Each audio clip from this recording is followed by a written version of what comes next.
What is the goal of human life?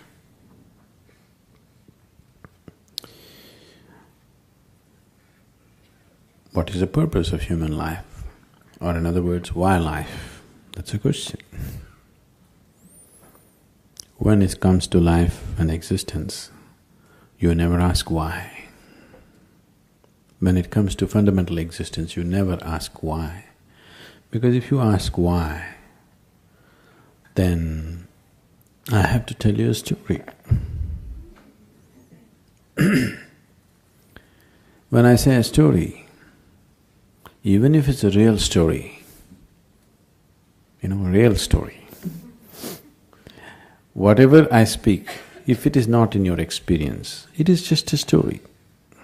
The only option that you have is either you believe me or you disbelieve me. Yes? If you believe me, it doesn't get you any closer to truth. If you disbelieve me, it doesn't get you at all. So, you never ask why. Right now, you're here with life. Why such a question has come? What is the goal of life? Because the process is not enough, isn't it? Yes? The process of life is not enough somehow. Suppose you were bursting with ecstasy every moment of your life, such a question would never come. What is the goal of life? Because to live is the goal of life. To live and to live totally. To live totally does not mean party every night. To live totally means when you are here, you must experience all aspects of life and go. Whatever this is, every aspect of what this is must come into your experience before you fall dead, isn't it so? Yes?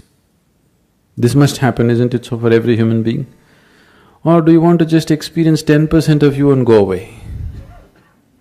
You must experience what this life is totally, isn't it?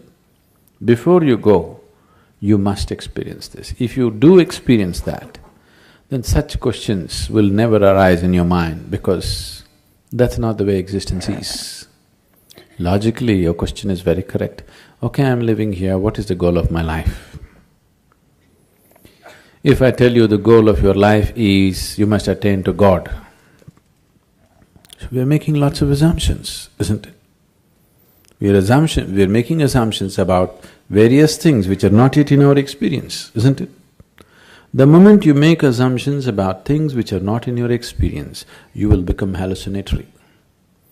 99% of the world's religion is hallucinatory, please see. Because you're assuming things that are not in your experience and working with that which you have assumed. The moment you give power to things that you have assumed, your mind will just fly off into all types of imagination and it'll be more real than real. So your imagination can be more real than real, isn't it so? You go and sit in a cinema, it is just two-dimensional, just play of light and sound. But its impact is much more than the life itself, isn't it so? Yes? You went and sat in IMAX theater? Its impact is bigger than life, isn't it? But is it bigger than life? Do you think so? Is it really bigger than life? Not at all. It is just that imagination has such power. Imagination, thought, emotion, all these things are a way to pave the way. Now I have a thought, I want to go to New York. This paves the way. Once I say, I want to go to New York, now, okay, how to go, shall I buy the ticket, shall I walk it, what shall I do, shall I drive? It's paving the way. But if I sit here and go on thinking New York, I'll never make it. Thought is not a reality that takes you there. It only paves the way, it makes you willing, that's all. Yes? Thought and emotion only makes you willing, it's never the real thing. But once you start giving too much significance to your thought and emotion, it starts seeming like as if it's the real thing. More real than the real. What you're thinking in your head is more real than what's around you, isn't it so? Yes? That's the whole problem with life right now, that your thought and emotion has become a bigger reality than reality itself. Now, this is like,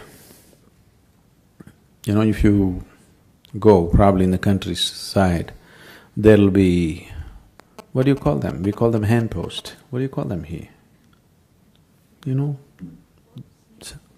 A handpost? What do you call it? Something, a marker? A signpost, okay? So, these are called handposts usually because they used to be made like hands at one time, like this it used to be. Have you seen them? Like this, it says, this way to New York. So, you go and sit on this and you think you're in New York. That's not New York, isn't it? So, thought is only a signpost. It points you in the direction you want to go, but it never takes you there, it cannot take you there.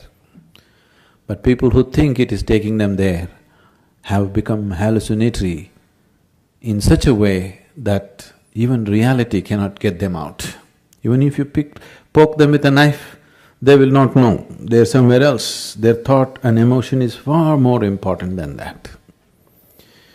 This is a scourge which has taken humanity such a big way, such a big way.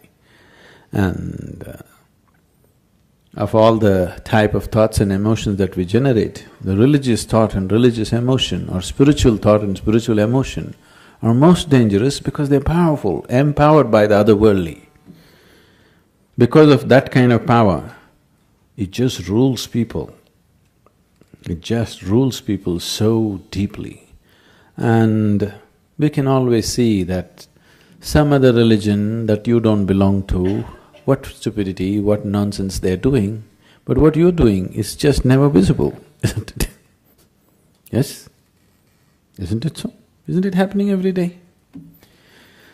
Because once the thought and emotion becomes powerful, you start believing it.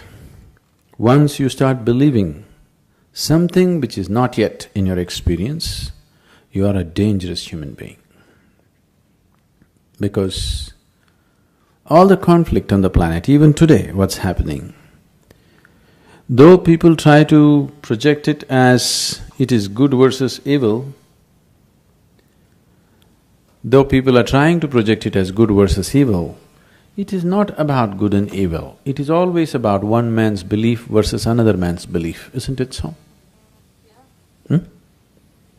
Always between one man's belief and another man's belief.